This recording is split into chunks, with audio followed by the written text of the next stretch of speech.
Hi hello ಎಲ್ಲರಿಗೂ ನಮಸ್ಕಾರ. ನಾನು ನಿಮ್ಮ ಅನಾಮಿಕಾ ಅನು.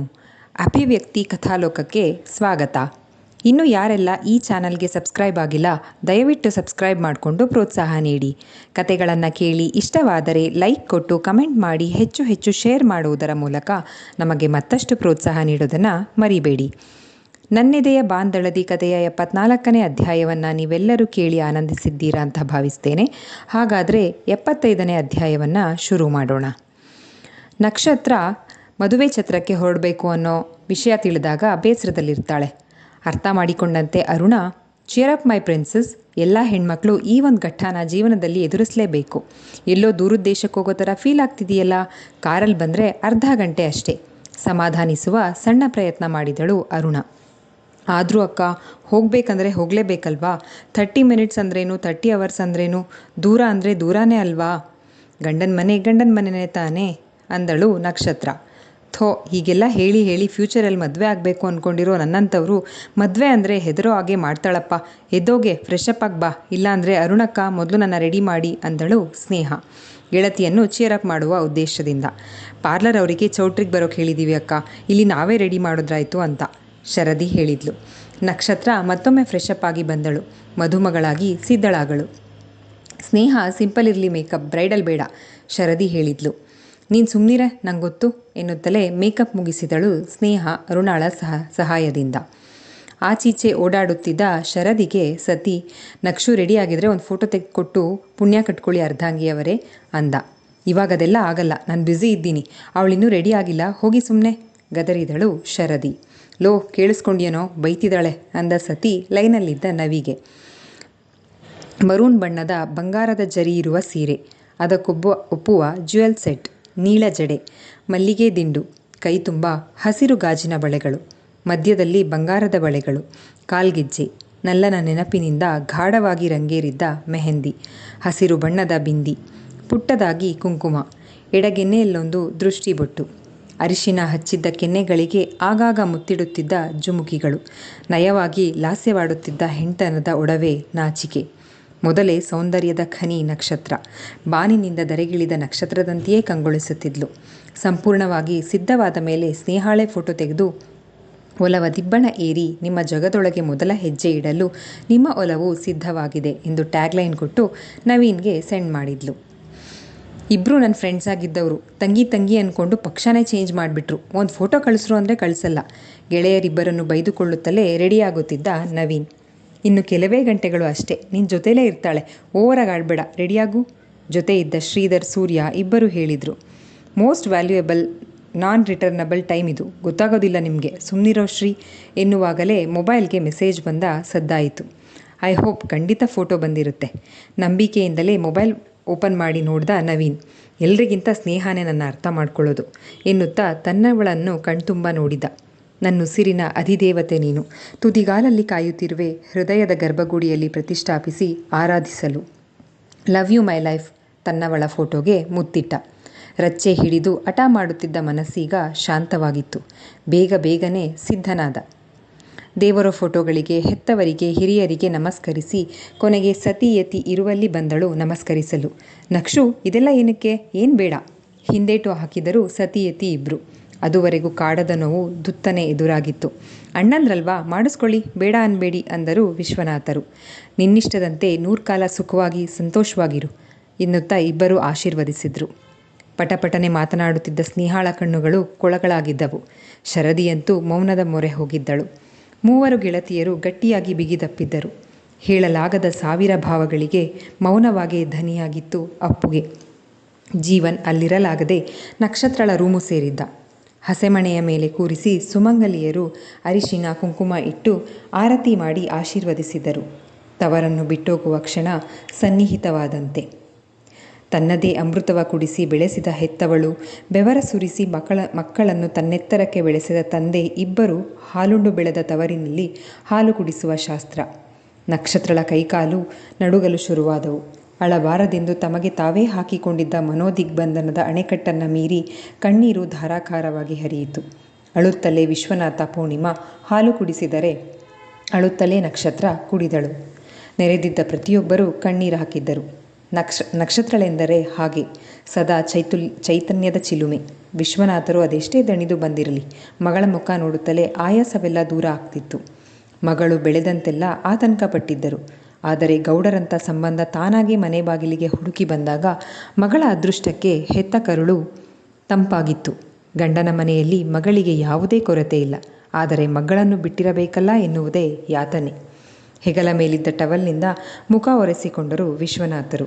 ದೇವಸ್ಥಾನದಲ್ಲಿ ಪೂಜೆ ಮುಗಿಸಿ ಮದುವೆ ದಿಬ್ಬಣ ಛತ್ರದ ಕಡೆಗೆ ಹೊರಟಿತ್ತು. ಇತ್ತ ತಯಾರಾಗಿ ರೂಮಿನಲ್ಲಿ ಗೆಳೆಯರ ಜೊತೆ ಮಾತನಾಡುತ್ತಾ ಕುಳಿತಿದ್ದ ನವೀನ್ಗೆ ಬುದ್ಧಿ ಬಂದಾಗಿಂದ ನಿನ್ನ ನೋಡಿದ್ದೀನಿ ನವಿ, ನನಗಿಂತ ನಾನು ನಿನ್ನನ್ನು ನಂಬ್ತೀನಿ. 6 ವರ್ಷದ ಹಿಂದೆ ಪರಿಚಯ ಆಗಿ ಒಡ ಹುಟ್ಟಿದವಳ ಪ್ರೀತಿ ಕೊಟ್ಟವಳನ್ನು ನಿನ್ನ ಕೈ ಕೊಡುವಾಗ ನಮಗೆ ಮನಸ್ಸು ಒಂದು ಕ್ಷಣ ಅಳುಕಿತ್ತು. ಅಂಥದ್ರಲ್ಲಿ ಎಳೆಯ ಹಸುಗೂಸಿನಿಂದ ತಮ್ಮೆತ್ತರಕ್ಕೆ ಬರೋವರೆಗೂ ಮಗಳನ್ನು ಸಾಕಿ ಮತ್ತೊಬ್ಬ ಯಾರೋ ಹಾಕೋ 3 ಗಂಟೆಗೆ ನಂಬಿ ತಮ್ಮ ಕರುಳ ಬಳ್ಳಿನ ಕತ್ತರಿಸಿಕೊಡುವಾಗ ಆ ಹೆತ್ತ ಕರುಳು ಅದೆಷ್ಟು ಆತಂಕ ಪಡಬಹುದು. ಪದಗಳಿಗೆ ನಿಲುಕದ ಆತಂಕ ಅವರದು. My heart melt today. ಹಾಲಿನಂಥ ಮನಸ್ಸು ನಕ್ಷತ್ರಂದು. ಜೋಪಾನ. ಸುದೀರ್ಘ ಮೆಸೇಜ್ ಬರೆದು ವಿಶ್ವನಾಥ ದಂಪತಿಗಳು ಮಗಳಿಗೆ ಹಾಲು ಕುಡಿಸುತ್ತಿರುವ ವಿಡಿಯೋ ಕಳಿಸಿದ್ದ ಸತಿ. ಮೆಸೇಜ್ ಸತಿ ಕಳಿಸಿದ್ರು ಇಬ್ಬರು ಸೇರಿಯೇ ಕಳಿಸಿರ್ತಾರೆ ಅಂತ ಅರ್ಥ ಆಗಿತ್ತು ನವೀನ್ಗೆ. ನಾನೆಷ್ಟೇ ಅವಳನ್ನು ಪ್ರೀತಿಸಬಹುದು, ಆದರೆ ತನ್ನವಳ ಇಂಥ ನೋವುಗಳಲ್ಲಿ ಪಾಲುದಾರನಾಗುವುದು ಹೇಗೆ ಯೋಚಿಸಿದ. ಸಂಜಯ್ ಬಂದು ಕರೆದಾಗಲೇ ಯೋಚನೆಗೆ ಬ್ರೇಕ್ ಬಿದ್ದಿದ್ದು. ವರನ ಮನೆಯಿಂದಲೂ ದಿಬ್ಬಣ ಹೊರಟಿತ್ತು. ವಧುವಿನ ಮನೆಯಂತೆ ಕಳಿಸಿಕೊಡುವ ಯಾವ ದುಃಖವೂ ಇಲ್ಲ, ಸಂಭ್ರಮವಷ್ಟೇ. ನಿಜ, ಹೆಣ್ಣಿಗೆ ಮದುವೆ ಅಂದರೆ ಮತ್ತೊಂದು ಹೊಸ ಜನ್ಮ ಎಂದುಕೊಂಡ ನವೀನ್. ಮನಸ್ಸು ತನ್ನವಳ ಕಾಣಲು ಹಾತೊರೆಯುತ್ತಿತ್ತು. ಇಂದ್ರಪ್ರಸ್ಥ. ಹೆಸರಿಗೆ ತಕ್ಕಂತೆ ಒಲವಿನ ಜೋಡಿಗಳ ಮದುವೆ ಎಂಬ ಹೆಸರಲ್ಲಿ ಬಂಧಿಸಲು ವೈಭವೋಪೇತವಾಗಿ ಸಿದ್ಧವಾಗಿತ್ತು. ಗೌಡರ ಮನೆಯ ಮೊದಲನೇ ಮದುವೆ ಅಂದರೆ ಕೇಳಬೇಕೆ, ಯಾವುದಕ್ಕೂ ಕೊರತೆ ಇರಲಿಲ್ಲ. ಗಣ್ಯಾತಿ ಗಣ್ಯರು, ಜನನಾಯಕರು, ಸುತ್ತಲಿನ ಗ್ರಾಮಸ್ಥರು, ಆಪ್ತೇಷ್ಟರು, ಬಂಧು ಬಳಗದವರು, ನವೀನನ ಸ್ನೇಹಿತರು, ಸಹೋದ್ಯೋಗಿಗಳು ಹಿಂಡು ಹಿಂಡಾಗಿ ಆಗಮಿಸಿದ್ರು. ವರ್ಣರಂಜಿತವಾಗಿ ಸಿದ್ಧವಾಗಿದ್ದ ರಿಸೆಪ್ಷನ್ ವೇದಿಕೆಯ ಮೇಲೆ ಚಾಕ್ಲೇಟ್ ಬ್ರೌನ್ ಕಲರ್ ಸೂಟ್ನಲ್ಲಿ ನವೀನ್, ಗಿಳಿ ಹಸಿರು ಬಣ್ಣದ ದೊಡ್ಡ ಬಾರ್ಡರ್ನ ಸೀರೆಯಲ್ಲಿ ಅದಕ್ಕೊಪ್ಪುವ ಕೆಂಪು ಮುತ್ತಿನ ಜ್ಯುವೆಲ್ ಸೆಟ್ನಲ್ಲಿ ದೃಷ್ಟಿ ತಾಗುವಂತಿದ್ದ ವಧೂವರರಿಗೆ ಹಾರೈಸ್ತಿದ್ರು. ರಿಸೆಪ್ಷನ್ ಮುಗಿಸಿ ವಧೂವರರು ಊಟ ಮುಗಿಸಿ ಬಂದು ವಧುವಿಗೆ ಬಳೆ ಶಾಸ್ತ್ರ ಮಾಡುತ್ತಿದ್ದರೆ ಸುತ್ತ ಲಲನೆಯರ ದಂಡು. ವರ ಅನತಿ ದೂರದಲ್ಲಿ ತನ್ನ ಗೆಳೆಯರೊಂದಿಗೆ ಕುಳಿತು ತನ್ನವಳನ್ನೇ ಕಣ್ತುಂಬಿಕೊಳ್ಳುತ್ತಿದ್ದ. ತನ್ನವನು ನೋಡುತ್ತಿದ್ದುದು ನಕ್ಷತ್ರಳಿಗೂ ಅರಿವಾಯಿತೇನೋ ಎಂಬಂತೆ 2 ಕೈಗಳಿಂದಲೂ ಕೈತುಂಬ ಕರಿಬಳಿಗಳನ್ನು ಭಾಗ್ಯದ ಬಳೆಗಾರ ತೊಡಿಸಿಯಾದ ಮೇಲೆ 2 ಕೈಗಳನ್ನು ಅಲುಗಾಡಿಸಿ ಶಬ್ದ ಮಾಡುತ್ತಾ ತನ್ನವನ ಕಡೆಗೊಮ್ಮೆ ನೋಡಿದ್ದಳು. ನಂತರ ಪುರೋಹಿತರು ನವಜೀವನಕ್ಕೆ ನಾಂದಿಯಂತೆ ಇಬ್ಬರ ಕೈ ಒಟ್ಟಿಗೆ ಇಡಿಸಿ ಕಂಕಣ ಧಾರಣೆ ಮಾಡಿ ಮತ್ತೊಮ್ಮೆ ಅರಿಶಿನ ಶಾಸ್ತ್ರಕ್ಕೆ ಅಣಿ ಮಾಡಿಕೊಳ್ಳುವಂತೆ ಸುಮಂಗಲೆಯರಿಗೆ ಹೇಳಿದರೆ, ಶಾಸ್ತ್ರೋಕ್ತವಾಗಿ ತನ್ನವನ ಜೊತೆ ಕೈ ಜೋಡಿಸಿದ ನಕ್ಷತ್ರ ಯಾರಿಗೂ ಕಾಣದಂತೆ ತನ್ನವನು ಮಾಡಿದ ಕೀಟಲೆಯಿಂದ ನಾಚಿ ಮುಖ ನೋಡಿದರೆ, ಕೈಯ ಹಿಡಿದು ಬರುವೆ ನಿನ್ನ ದಾರಿಯಲ್ಲಿ, ಇಂದು ನನ್ನ ಕನಸು ನಿನ್ನ ಕಣ್ಣಲ್ಲಿ, ಆಸೆಗಳ ಚುಕ್ಕಿ ಇಟ್ಟೇನು ಕನಸಲ್ಲಿ, ಮೂಡಿಸು ಚಿತ್ರವ ನನ್ನಯ ಬದುಕಲಿ, ಕಣ್ಣಲ್ಲೇ ಕೋರಿಕೆ ಇತ್ತು. ಸುಮಂಗಲೆಯರು ಅಕ್ಕಿ ಹಸೆ ಬರೆಯುತ್ತಿದ್ದರೆ ತನ್ನವಳಿಂದ ಸ್ವಲ್ಪ ದೂರದಲ್ಲಿ ಗೆಳೆಯರ ಜೊತೆ ಕುಳಿತಿದ್ದ ನವೀನನದ್ದು ಕಳ್ಳನೋಟ. ಅರಿವಾದವಳಂತೆ ಇವಳದು ಕಣ್ಣಲ್ಲೇ ಗದರುವ ವ್ಯರ್ಥ ಪ್ರಯತ್ನ. ಅವನ ಪ್ರತಿ ನೋಟವೂ ಇವಳಿಗೂ ಹಿತವೇ, ತೀರಾ ಹೊಸದಿ ರೋಮಾಂಚನ ಎಂಬ ಭಾವ. ಸುಧಾಮಣಿಯವರು ಬಂಧು ಬಳಗದವರನ್ನೆಲ್ಲ ಹೆಮ್ಮೆಯಿಂದ ಸೊಸೆಯನ್ನು ಪರಿಚಯ ಮಾಡಿಕೊಟ್ರು. ಯಾವುದಕ್ಕೂ ಕೈ ಹಿಡಿತ ಮಾಡಿರಲಿಲ್ಲ. ಗಂಡಿನ ಕಡೆಯವರೆಂದು ಯಾರೂ ಬೀಗದಂತೆ ಕಟ್ಟಪ್ಪಣೆ ಮಾಡಿದ್ರು. ಗೌಡರಿಗಂತೂ ಕಾಲು ನೆಲದ ಮೇಲೆ ನಿಲ್ಲುತ್ತಿಲ್ಲ. 10-20 ವರ್ಷ ಚಿಕ್ಕವರಾದವರಂತೆ ಉತ್ಸಾಹದಿಂದ ಓಡಾಡುತ್ತಿದ್ರು. ತಾರಾ ಆಗಾಗ ಬಂದು ನಕ್ಷತ್ರಗಳನ್ನು ವಿಚಾರಿಸ್ಕೊಳ್ತಾ ಇದ್ರು. ಒಟ್ಟಿನಲ್ಲಿ ಯಾವುದಕ್ಕೂ ಕೊರತೆಯಾಗದಂತೆ ನೋಡಿಕೊಳ್ಳುತ್ತಿದ್ರು. ಅರಿಶಿನ ಶಾಸ್ತ್ರ ಮಾಡಿ ವಧೂವರ ಇಬ್ಬರನ್ನು ಅವರವರ ಕೋಣೆಗೆ ಕಳಿಸಿದ್ರು. ಮುಹೂರ್ತದ ಅಂತರ್ಪಟ ಸರಿಸುವವರೆಗೂ ಒಬ್ಬರ ಮುಖ ಮತ್ತೊಬ್ಬರು ನೋಡಬಾರದೆಂದು ಕಟ್ಟಪ್ಪಣೆ ಮಾಡಿ. ಶಾಸ್ತ್ರಗಳೆಲ್ಲ ಮುಗಿದು ಸ್ನಾನ ಮುಗಿಸಿ ಹಾಸಿಗೆ ಮೇಲೆ ಉರುಳುವಷ್ಟರಲ್ಲಿ 2 ಗಂಟೆ ಆಗಿತ್ತು. ಆಗಿನ್ನೂ ಮಲಗಿ ನಿದ್ರೆಯ ಜೊಂಪು. ಯಾರೋ ಕಾಲು ಒತ್ತುತ್ತಿರುವಂತಾಗಿ ಕಣ್ಬಿಟ್ಟು ನೋಡಿದರೆ ಜೀವನ್. ಜೀವು, ನೀನಾ? ಯಾಕೋ ನಿದ್ರೆ ಬರ್ತಿಲ್ವಾ? ಬಿಡು, ಕಾಲೇನ ಕೊತ್ತುತ್ತಿದೀಯಾ ಅಂದ್ಲು ನಕ್ಷತ್ರ. ನಕ್ಷು, ರಿಸೆಪ್ಷನಲ್ಲಿ ಅಷ್ಟೊತ್ತು ನಿಂತೇ ಇದ್ದಲ್ಲ, ಕಾಲು ನೋವು ಬರಲಿಲ್ವಾ? ಆಮೇಲೂ ಏನೇನೋ ಶಾಸ್ತ್ರಗಳು ಅಂತ ಕೂತೇ ಇದೆಯಲ್ಲ, ಎಷ್ಟು ಸುಸ್ತಾಗಿರ್ತೀಯ ಅಂದ ಮುಖ ಸಪ್ಪಗೆ ಮಾಡಿಕೊಂಡು. ಜನಜಂಗುಳಿಯಿಂದ ಇಷ್ಟೊತ್ತು ಮರೆಯಾಗಿದ್ದ ನೋವು ಮತ್ತೆ ನೆನಪಾಗಿತ್ತು. ಮನಸ್ಸನ್ನು ಅರ್ಧ ಒಗ್ಗಿಸಿಕೊಂಡಳು. ಹೀಗೋ ಕಷ್ಟಪಟ್ಟು ಬೆಳಗ್ಗೆ ಮಲಗಿ ರೆಸ್ಟ್ ಮಾಡಿದ್ನಲ್ಲ, ಏನೂ ಸುಸ್ತಾಗ್ತಿಲ್ಲ, ನೋವನ್ನು ತೋರಗೊಡದೆ ಹೇಳಿದಳು ನಕ್ಷತ್ರ. ನಕ್ಷು, ನಾನಿಲ್ಲೇ ಮಲಗ್ಲಾ ಅಂದ ಜೀವನ್ ಅಕ್ಕನನ್ನು ಬಿಟ್ಟಿರಲಾರದೆ. ಮಲ್ಕೊಳ್ಳೋ, ಅದನ್ನು ಕೇಳ್ತಿದೆಯಲ್ಲ. ಶರದಿ ಮಧ್ಯೆ ಜಾಗ ಮಾಡಿಕೊಟ್ಲು. ಮೂವರು ಅಕ್ಕಂದಿರ ಮಧ್ಯೆ ಗುಬ್ಬಿ ಮರಿಯಂತೆ ಮಲಗಿದ ಜೀವನ್. ಸತಿ ಯತಿ ಇಬ್ಬರು ಗೆಳೆಯನ ರೂಮು ಸೇರಿದ್ದರು. ನೋಡೋ ನವಿ, ಶಾಸ್ತ್ರನೇ, ಹೀಗಿಂದಾನೇ ನೋಡದೆ ಕಾಯ್ದಿರು. ಅಂತರ್ಪಟ ಸರಿಸಿ ಮುಖ ನೋಡುವಾಗ ಇದೆಯಲ್ಲ, ವಾಹ್, ಮೆಮೊರಬಲ್ ಮೂಮೆಂಟ್. ನಕ್ಷು, ನಾನು ಇನ್ನು ಫಸ್ಟ್ ಟೈಮ್ ನೋಡಿದಾಗ ಫೀಲ್ ಮಾಡ್ತಿದ್ದಲ್ಲ, definitely you will feel the same. ಸತಿ ಗೆಳೆಯನಿಗೆ ಪ್ರವಚನ ನೀಡಿದ್ದ. ಅಣ್ಣ, ಎಲ್ಲ ರೂಮ್ಸ್ ಆಕ್ಯುಪೈ ಆಗಿದ್ದಾವೆ. ನಮ್ಮ ರೂಮಲ್ಲಿ ಕೂಡ ಲೇಡೀಸ್ ಇದ್ದಾರೆ. ನಾವಿಲ್ಲೇ ಮಲಗ್ತೀವಿ ಎನ್ನುತ್ತಾ ಬಂದರು ಸಂಜಯ್ ಮತ್ತು ಅರುಣ್ ಕರಣ್. 3 ಜನ ಬಂದಿದ್ದೀರಾ? ಜೀವನ್ ಎಲ್ಲೋ? ನವೀನ್ ಕೇಳ್ದ, ತಮ್ಮಂದಿರ ಜೊತೆಯೇ ಇದ್ದ ಜೀವನ್ ಕಾಣದೇ ಇದ್ದಾಗ. ಮಗ ಬಾಮೈದ ಅಂದರೆ ಎಷ್ಟು ಕೇರಿಂಗ್. ಶ್ರೀಧರ್ ರೇಗಿಸಿದ್ರೆ ಸತಿಯತಿ ತಲೆದೂಗಿದ್ರು. ಹೋಗೋ ಶ್ರೀ, ಅಲ್ಲಿ ಸೆಪ್ರೇಟ್ ರೂಮ್ಸ್ ಮಾಡಿಲ್ವಾ? ಫ್ರೆಂಡ್ಸ್ಗಂತಾನೆ ಪಾರ್ಟಿ ಮಾಡ್ತಿದ್ದಾರೆ. ಯತಿ ಸಲಹೆ ಕೊಟ್ಟಿದ್ದ. ಮುಂಚೆ ಅಷ್ಟು ಡ್ರಿಂಕ್ಸ್ ಹುಚ್ಚಿಲ್ವೋ? ಈಗ ಮಾತೆತ್ತಿದ್ರೆ ಪಾರ್ಟೀಸ್ ಬೇಜಾರಾಗಿದೆ ಅಂದ ಶ್ರೀಧರ್. ನವೀನ್ಗೂ ಆಯಾಸವಾಗಿತ್ತು. ತಲೆ ಕೆಳಗೆ ಮಾಡಿ ನಿಂತು ಕಸರತ್ತು ಮಾಡಿದರೂ ತನ್ನವಳಂತೂ ಕೈಗೆ ಸಿಗಳು ಈ ರಾತ್ರಿ. ತಿಳಿದಿತ್ತು. ತನ್ನವಳ ಕನಸು ಕಾಣುತ್ತಲೇ ನಿದ್ರೆಗೆ ಜಾರಿದ. ವಿಶ್ವನಾಥರು ಬಂದು ಮಗಳನ್ನು ತೊಡೆ ಮೇಲೆ ಮಲಗಿಸಿಕೊಂಡು ತಲೆ ನೇವರಿಸುತ್ತಿದ್ದರು. ಪಪ್ಪ, ಸುಸ್ತಾಗಿಲ್ವಾ? ಮಲ್ಕೊಳ್ಳಿ ಎಂದು ನಕ್ಷತ್ರ ಹೇಳಿದರೂ ಕೇಳಿದೆ. ನೀನು ಮಲ್ಕೋ ಬಂಗಾರ, ನನ್ನ ಮಂಚಕ್ಕೊರ್ಗಿ ಕೂತ್ಕೊಂಡೇ ನಿದ್ದೆ ಮಾಡ್ತೀನಿ ಎಂದರು. ಜೀವನ್, ನಕ್ಷತ್ರ ಇಬ್ಬರು ಒಂದೊಂದು ತೊಡೆಯ ಮೇಲೆ ತಲೆಯಿಟ್ಟು ಮಲಗಿದರೆ ಆಗ ತಾನೇ ನರ್ಸ್, ಸರ್ ಹೆಣ್ಮಗು ಎಂದು ಬಿಳಿ ಬಟ್ಟೆಯಲ್ಲಿ ಸುತ್ತಿಕೊಂಡು ತಂದುಕೊಟ್ಟರೆ ಇದೇ ಕಂದನ್ನು ನಾಳೆ ನಾನು ಮತ್ತೊಬ್ಬನ ಕೈಗೆ ಕೊಡಬೇಕು. ಮಗಳೆದರು ಅತ್ತರೆ ಅವಳು ಅಧೀರಳಾಗುತ್ತಾಳೆ ಅಂದ್ಕೊಂಡು ಮಗಳು ಮಲಗಿದ್ದಾಳೆಂದು ಖಾತ್ರಿ ಮಾಡಿಕೊಂಡು ಅವರಿಗೂ ಗೊತ್ತು, ಮಗಳು ಒಮ್ಮೆ ಮಡಿಲಲ್ಲಿ ಮಲಗಿದರೆ ನಾವೇ ಕಷ್ಟಪಟ್ಟು ಇಳಿಸುವವರೆಗೂ ಏಳಲಾರಳು ಎಂದು. ಅಂಕಲ್, ನಿದ್ರೆ ಬರ್ತಿಲ್ವಾ? ನನಗೂ ಬರ್ತಿಲ್ಲ ಅಂಕಲ್. ಎಚ್ಚರವಾಗಿದ್ದ ಸ್ನೇಹ ಕೇಳಿದ್ಲು. ಬೆಳಗ್ಗಿನಿಂದ ಕಾಲಿಗೆ ಚಕ್ರ ಕಟ್ಟಿಕೊಂಡಂತೆ ಓಡಾಡಿ ಶರದಿಗೂ ಆಯಾಸವಾಗಿತ್ತು. ಅವಳಿಗೂ ಜೋರು ನಿದ್ರೆ. ಜೇಬಿನಿಂದ ಮೊಬೈಲ್ ತೆಗೆದು ಸ್ವಿಚ್ ಆಫ್ ಆಗಿದ್ದನ್ನು ನೋಡಿ, ಚಾರ್ಜ್ ಇಲ್ಲ, ಆಫ್ ಆಗಿದೆ ಸ್ನೇಹ, ತಗೋ ಸ್ವಲ್ಪ ಚಾರ್ಜ್ಗೆ ಹಾಕು. ಹಾಗೆ ನವೀನಿಗೆ ಕಾಲ್ ಮಾಡಿ ಕರಿ, ಇಲ್ಲಿ ಅವನ ಹತ್ರ ಮಾತಾಡಬೇಕು ನಾನು ಅಂದರು. ಸರಿ ಅಂಕಲ್ ಅಂತ ಕಾಲ್ ಮಾಡಿ, ನವೀನ್, ಅಂಕಲ್ ಮಾತಾಡಬೇಕಂತೆ ಕರೀತಿದ್ದಾರೆ ಅಂದಳು ಸ್ನೇಹ. ಮಾವಾನ? ಇಷ್ಟೊತ್ನಲ್ಲ? ಆತಂಕವಾಯಿತು ನವೀನ್ಗೆ. ಸರಿ ಬಂದೇ ಇರು ಅಂತ ಹೇಳಿ ಸತಿಯತಿಯನ್ನು ಎಬ್ಬಿಸಿದ್ದ. ಅಂಕಲ್ ಮಾತಾಡಬೇಕಂತ ಅವರಿಗೂ ಗಾಬರಿಯಾಯಿತು. ನೋಡೋಣ ಬಾ ಎನ್ನುತ್ತಲೇ ಬಂದು, ನವಿ, ಸುಧಮ್ಮ ಹೇಳಿದ್ದಾರೆ ಮುಖ ನೋಡಬಾರ್ದು ಅಂತ, ನೀನು ಇಲ್ಲೇ ಇರು ಎಂದ ಸತಿ ಒಳನಡೆದು. ಸತಿ, ನೀನು ಬಂದ್ಯಾ? ನವಿ ಎಲ್ಲಿ ಅಂದರು ವಿಶ್ವನಾಥರು. ನಕ್ಷು ಇಲ್ಲೇ ಇದ್ಲಲ್ಲ, ಅದಕ್ಕೆ ಹೊರಗಡೆ ನಿಲ್ಲಿಸಿದ್ದೀನಿ ನಾನೇ. ಏನು ಅಂಕಲ್ ಇಷ್ಟೊತ್ತಿನಲ್ಲಿ ಮಾತಾಡಬೇಕು ಅಂದ್ರಂತೆ, ಏನಾದರೂ ಸಮಸ್ಯೆನಾ?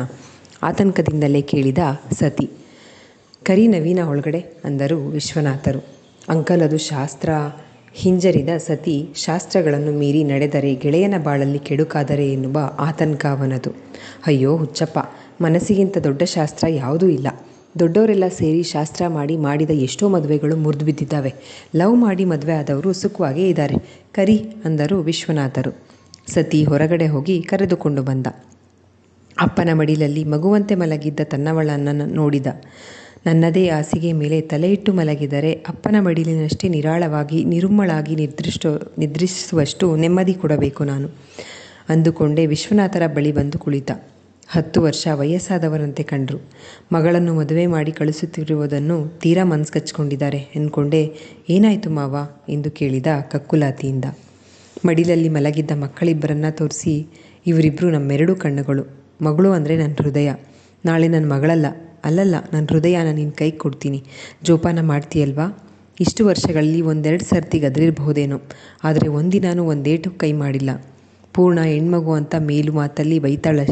ಸ್ವಲ್ಪ ಚಿಕ್ಕವಳಿದ್ದಾಗ ಏಟು ಕೊಟ್ಟಿರಬಹುದು ಅಷ್ಟೇ. ನಕ್ಷುಗೆ ಒಂಚೂರು ನೋವಾಗ್ದಂತೆ ಸಾಕಿದ್ದೀವಿ. ತುಂಬ ಮುದ್ದಾಗಿ ಬೆಳೆದಿದ್ದಾಳೆ. ಸ್ವಲ್ಪ ಹಠ ಜಾಸ್ತಿ. ಅವಳೆದುರಿಗೆ ನಾನು ಹತ್ರೆ ನೀನು ಇಡೀ ದಿನ ಸಮಾಧಾನ ಮಾಡಿದ್ರೂ ಅವಳು ಸಮಾಧಾನ ಆಗಲ್ಲ. ನೀನು ಗೌಡ್ರು ಇಷ್ಟು ವರ್ಷ ಅವಳನ್ನು ಮನೆ ಸೊಸೆ ಮಾಡ್ಕೊಳ್ಳೋಕ್ಕೋಸ್ಕರ ಕಾಯ್ದಿದ್ದೀರಾ. ಆಮೇಲೆ ಅವಳು ಅಳ್ತಾ ನಿಮ್ಮನೆ ಪ್ರವೇಶ ಮಾಡ್ತಾಳೆ ಅಷ್ಟೇ. ಅದಾಗಬಾರ್ದು.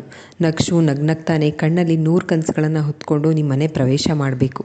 ಇದು ನವಿಗೆ ಮಾತ್ರ ಅಲ್ಲ, ನಿಮ್ಮೆಲ್ರಿಗೂ ಹೇಳ್ತಿರೋದು. ಹಾಗೆ ನಕ್ಷುನ ನೋಡ್ಕೋಬೇಕು. ಹೆಣ್ಮಕ್ಳು ಅಳ್ತಾ ಹೋದರೆ ಹುಟ್ಟಿದ ಮನೆ ಕೊಟ್ಟ ಮನೆ ಎರಡಕ್ಕೂ ಶ್ರೇಯಸ್ಸಲ್ಲ. ನನ್ನ ಮಗಳು ಹುಟ್ಟಿದ ಮೇಲೇ ನನಗೆ ಅದೃಷ್ಟ ಕೈ ಹಿಡಿದಿದ್ದು. ಇಡೀ ಸಂಬಂಧಿಕರಿಗೆ ಗೊತ್ತು ನಕ್ಷತ್ರ ಅಂದರೆ ಅದೃಷ್ಟ ಅಂತ. ನನ್ನ ಮಗಳು ಹೋಗೋ ಮನೆಯಲ್ಲೂ ಅದೃಷ್ಟವಾಗಿ ಗೃಹಲಕ್ಷ್ಮಿಯಾಗಿರಬೇಕು. ತಿಳಿತಾ? ಇದಕ್ಕೆ ಕರೆದಿದ್ದು ಅಂದರು ವಿಶ್ವನಾಥರು. ಏನನ್ನೋ ಹುಡುಕಿಕೊಂಡು ನವೀನ್ ರೂಮಿಗೆ ಹೋಗಿದ್ದ ಸುಧಾಮಣಿ ಮಗನು ರೂಮಿನಲ್ಲಿ ಇಲ್ಲದ್ದನ್ನು ನೋಡಿ ಅಷ್ಟೇಳಿದ್ರೂ ನನ್ನ ಮಾತು ಕೇಳಲ್ಲ ಫಟಿಂಗ ಎಂದು ಬೈದುಕೊಳ್ಳುತ್ತಲೇ ನಕ್ಷತ್ರಳ ರೂಮಿನ ಕಡೆ ಬಂದಿದ್ದರು. ಒಳಗಿನ ಮಾತುಕತೆ ಕೇಳಿಸಿಕೊಂಡು ಹಿಂದಿರುಗಿದರೂ ಬೀಗರ ಮೇಲಿನ ಅಭಿಮಾನ ದುಪ್ಪಟ್ಟಾಗಿತ್ತು. ಗಂಡಸರು ಲಲಿತಕ್ಕ ಬೇಜಾರಾದರೆ ಸುಮ್ಮನೆ ಕೂತ್ಕೋತಾರೆ. ನೋಡಿದ್ರಲ್ಲ ಎಷ್ಟು ಜನ ಅಂತ, ದೊಡ್ಡ ಮನೆತನ. ಇವಳೋ ಅದು ಈಗ ನಾನು ಬೈದಿದ್ದಕ್ಕೆ ಒಂದು ಅನ್ನ ಸಾಂಬಾರು ಮಾಡೋದು ಕಲ್ತಿದ್ದಾಳೆ. ಮಗಳು ಹೇಗೆ ನಿಭಾಯಿಸ್ತಾಳೋ. ನನಗೂ ಮಗಳನ್ನು ಬಿಟ್ಟಿರೋಕ್ಕಾಗಲ್ಲ. ಅವಳಲ್ಲಿ ದೊಡ್ಡ ಮನೆ, ಆಳು ಕಾಳು, ಜವಾಬ್ದಾರಿ ಅಂತ ಕೈ ತುಂಬ ಕೆಲಸ ಮಾಡ್ಕೊಂಡಿರುವಾಗ ನಾನಿಲ್ಲಿ ಗಂಡ ಮಗಂಗೆ ಮಾತಾಡಿಕೊಂಡು ಆರಾಮಾಗಿದ್ದರೆ ತಾಯಿ ಮನಸ್ಸಿಗೆ ಏನನ್ನಿಸ್ಬೇಡ ಹೇಳಿ. ಹಾಗಂತ ಬೆಳೆದ ಮಗಳನ್ನು ಎಷ್ಟು ದಿನ ಇಟ್ಕೊಳ್ಳೋಕ್ಕಾಗುತ್ತೆ? ಇವತ್ತಲ್ಲ ನಾಳೆ ಮದುವೆ ಮಾಡಲೇಬೇಕು. ಬೆಳೆದ ಹೆಣ್ಮಕ್ಳು ಸೆರಗಲ್ ಕಟ್ಕೊಂಡ ಕೆಂಡದ ಹಾಗೆ ಎಂದು ತನ್ನ ಅಳಲನ್ನು ಲಲಿತಾ ಕಾವೇರಿಯವರ ಮುಂದೆ ಹೇಳಿಕೊಳ್ಳುತ್ತಲೇ ಮಗಳನ್ನು ಕಳುಹಿಸಿಕೊಡುವ ನೋವಿದ್ದರೂ ಸುಮ್ಮನೆ ಕೂರುವಂತಿಲ್ಲ. ಮಗಳ ಕೈಯಲ್ಲಿ ಮೊದಲ ಗೌರಿ ಪೂಜೆ ಮಾಡಿಸಬೇಕು. ಅಳಿಯನ ಪಾದಪೂಜೆ ಮಾಡಿ ಕನ್ಯಾದಾನ ಮಾಡಿಕೊಡಬೇಕು. ಮಗಳ ಕೈಯಲ್ಲಿ ಸುಮಂಗಲೆಯರಿಗೆ ಬಾಗಿನ ಕೊಡಿಸಬೇಕು. ಮಗಳಿಗೆ ತವರಿನ ಮೊದಲ ಮಡಿಲಕ್ಕಿ ಹಾಕಬೇಕು. ಎಲ್ಲದಕ್ಕೂ ಸಿದ್ಧತೆ ಮಾಡಿಕೊಳ್ಳಬೇಕು. ಇಡೀ ರಾತ್ರಿಗೆ ಸಾಕಾಗುವಷ್ಟು ಕೆಲಸಗಳ ಪಟ್ಟಿ ಇತ್ತು ಪೂರ್ಣಿಮಾಗೆ. ಮಾವ, ನಿಮ್ಮ ನೋವು ನನಗೆ ಅರ್ಥ ಆಗುತ್ತೆ. ನಾನು ಪದೇ ಪದೇ ಹೇಳ್ತಿದ್ದೀನಿ ಅಂತ ಆತಂಕ ಬಿಡಿ. ನಾನು ನಿಮಗೆ ಮಾತು ಕೊಡ್ತೀನಿ ಮಾವ. ನಾಳೆ ಚುಕ್ಕಿ ನಗ್ತಾ ನಮ್ಮನೆ ಗೃಹ ಪ್ರವೇಶ ಮಾಡಿಸೋದು ನನ್ನ ಜವಾಬ್ದಾರಿ ಭಾಷೆಯನ್ನಿತ್ತ. ಇನ್ನು ಮುಂದೆ ನಿಮಗೆ 2 ಮಕ್ಕಳಲ್ಲ 3 ಅಂದ್ಕೊಳ್ಳಿ ಎನ್ನುತ್ತಾ ವಿಶ್ವನಾಥರ ಮಡಿಲಲ್ಲಿ ತಲೆ ಇಟ್ಟಿದ್ದ ನವೀನ್. ನಿದಿರೆಯಲ್ಲೂ ತನ್ನವನ ಉಸಿರು ತಾಕಲು ನಕ್ಷತ್ರಳಿಗೆ ಅರಿವಾಯಿತೋ ಏನೋ, ಕನಸೆಂದುಕೊಂಡಳು. ನಂಗೀಗ ಸಮಾಧಾನ ಆಯಿತು, ಹೋಗಿ ಮಲ್ಗು ಅಂದರು ವಿಶ್ವನಾಥರು. ಮರುದಿನ ಬೆಳಗ್ಗೆ ಎಲ್ಲರೂ ಗಡಿಬಿಡಿಯ ಸಿದ್ಧತೆಯಲ್ಲಿದ್ದರು. ಸ್ನೇಹ ಶರದಿ ನಕ್ಷತ್ರಳನ್ನು ತಯಾರು ಮಾಡಿ ಗೌರಿ ಪೂಜೆಗೆ ಕೂರಿಸಿದರೆ ಗೆಳೆಯರೆಲ್ಲ ಸೇರಿ ನವೀನನನ್ನು ಕಾಶಿ ಯಾತ್ರೆಗೆ ಸಿದ್ಧ ಮಾಡ್ತಿದ್ರು. ರೇಷ್ಮೆ ಪಂಚೆ, ಶಲ್ಯ, ಮೈಸೂರು ಪೇಟ ತೊಡಿಸಿ ಕಾಶಿಯಾತ್ರೆ ಹೊರಟವನನ್ನು ಹೋಲೈಸಿ ಕರೆದುಕೊಂಡು ಬಂದು ದಾನಗಳಲ್ಲಿ ಒಂದಾದ ಕನ್ಯಾದಾನವನ್ನು ಮಾಡಲು ಪಾದಪೂಜೆ ಮಾಡಿದರು ವಿಶ್ವನಾಥ ದಂಪತಿಗಳು. ಮುಹೂರ್ತದ ಚಪ್ಪರದ ಬಳಿಗೆ ವಧುವಿನ ಸೋದರ ಮಾವ ನಕ್ಷತ್ರಳನ್ನು ಕೈ ಹಿಡಿದು ಕರೆತಂದರು. ಇಬ್ಬರ ಮಧ್ಯೆ ಆಗಲೇ ಅಂತರ್ಪಟವನ್ನು ಹಿಡಿದಿದ್ದರು. ಇಬ್ಬರು ತಲೆಯ ಮೇಲೆ ಅಕ್ಷತೆಯನ್ನು ಒಬ್ಬರಿಗೊಬ್ಬರು ಹಾಕಿದ ಮೇಲೆ ಅಂತರ್ಪಟವನ್ನು ಸರಿಸಲಾಯಿತು. ಅಂತರ್ಪಟದಷ್ಟು ಅಂತರವಿಲ್ಲದ ಭೇಟಿಯ ದಿನಗಳಿಗಾಗಿ ಕಾಯುತ್ತೇನೆ.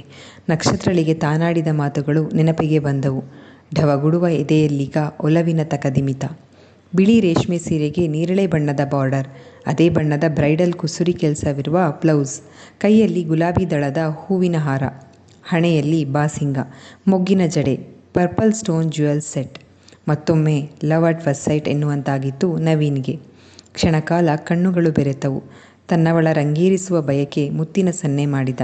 ಕಣ್ಣಗಲ ಮಾಡಿ ಹೆದರಿಸಿದಳು. ತುಂಟಾಟಕ್ಕೆ ಬ್ರೇಕ್ ಹಾಕುವಂತೆ ನವೀನನ ಗೆಳೆಯರು ನವೀನನ್ನು ಎತ್ತಿಕೊಂಡಿದ್ದರು. ಜೀರಿಗೆ ಹಾಕುವಾಗ ಆಟವಾಡಿಸಲು ನಕ್ಷತ್ರಳ ಹಿಂದೆಯೇ ಸತಿಯತಿ ಇಬ್ಬರೂ ಸಿದ್ಧವಾಗಿದ್ದರು. ಅವರು ಎತ್ತಿಕೊಂಡರು. ಹುಡುಗರ ಹುಡುಗಾಟದ ನಡುವೆ ಜೀರಿಗೆಯಾಟ ಮುಗಿಯಿತು. ವಿಶ್ವನಾಥರು, ಗೌಡರು, ಸದಾನಂದರು, ರಮಾಕಾಂತರು ಒಟ್ಟು 9 ದಂಪತಿಗಳು ಹಾಲು ಬಿಟ್ಟು ಮುಹೂರ್ತ ಮಾಡುವಷ್ಟರಲ್ಲಿ ಶರದಿ ಎಲ್ಲರಿಂದ ಮಾಂಗಲ್ಯಕ್ಕೆ ಆಶೀರ್ವಾದ ಮಾಡಿಸಿಕೊಂಡು ಬಂದರೆ ಸ್ನೇಹ ಎಲ್ಲರಿಗೂ ಅಕ್ಷತೆ ಕೊಟ್ಟು ಬಂದಿದ್ದಳು. ಕಣ್ತುಂಬಿಕೊಂಡೇ ಮಾಂಗಲ್ಯವನ್ನು ನೋಡಿ ನಡುಗುವ ಕೈಗಳಿಂದ ಅಕ್ಷತೆಯನ್ನು ದಿವ್ಯ ತೆಗೆದುಕೊಂಡರೆ ಅಕ್ಷತೆಯನ್ನು ತನ್ನವಳ ಮೇಲಾಕಿ ರೇಗಿಸುವ ಕಳ್ಳಾಟ ಯತಿಯದು. ಕಡಿಮೆ ತಗೋ, ಚಿತ್ರಾನ್ನ ಮಾಡ್ಕೊಂಡು ತಿನ್ನಬಹುದು ಅಂತ ಜಾಸ್ತಿ ತಗೋಬೇಡ ಜವಾಬು ಕೊಡುವ ಸರದಿ ಸ್ನೇಹಾಳದ್ದು. ಅವರಿಬ್ರದೇನೋ ಆಯಿತು, ನಂದು ನಿಂದು ಯಾವಾಗ? ತನ್ನವಳ ಮೇಲೆ ಮತ್ತೆ ಮತ್ತೆ ಅಕ್ಷತೆ ಹಾಕುತ್ತಾ ಕೇಳಿದ ಯತಿ. ಬಾಯ್ಬಡ್ಕಿ ಕೂಡ ನಾಚಿ ಅಲ್ಲಿ ನಿಲ್ಲದೆ ಮುಂದಕ್ಕೋಗುವ ಸಮಯ ಸ್ನೇಹಾಳದ್ದು. ಗಟ್ಟಿಮೇಳ ಗಟ್ಟಿಮೇಳ ಪುರೋಹಿತರು ಕೂಗಿದ್ದರು. ಜನ್ಮಾಂತರದ ಕನಸೊಂದು ನನಸಾಗುತ್ತಿರುವಂತೆ ತನ್ನವಳೆಂದು ಮಾಂಗಲ್ಯಧಾರಣೆ ಮಾಡಿ ಕಂಡು ಕಾಣದಂತೆ ಕೆನ್ನೆಗೆ ಕೆನ್ನೆ ಸೋಕಿಸಿ ಮುತ್ತಿಟ್ಟಿದ್ದ. ಮೀಸೆಯ ಹಿತಸ್ಪರ್ಶ ತನ್ನವಳಿಗೆ ಮಾತ್ರ ಅರಿವಾಗುವಂತೆ. ಇಲ್ಲಿಗೆ ಈ ಸಂಚಿಕೆ ಮುಕ್ತಾಯವಾಯಿತು. ಈ ಸಂಚಿಕೆ ನಿಮ್ಮೆಲ್ಲರಿಗೂ ಇಷ್ಟವಾಗಿದೆ ಅಂತ ಭಾವಿಸ್ತೇನೆ. ದಯವಿಟ್ಟು ನಿಮ್ಮ ಅನಿಸಿಕೆ ಅಭಿಪ್ರಾಯಗಳನ್ನು ಕಮೆಂಟ್ ಸೆಕ್ಷನ್ನಲ್ಲಿ ಹಂಚ್ಕೊಳ್ಳೋದನ್ನು ಮರಿಬೇಡಿ. ಧನ್ಯವಾದಗಳು.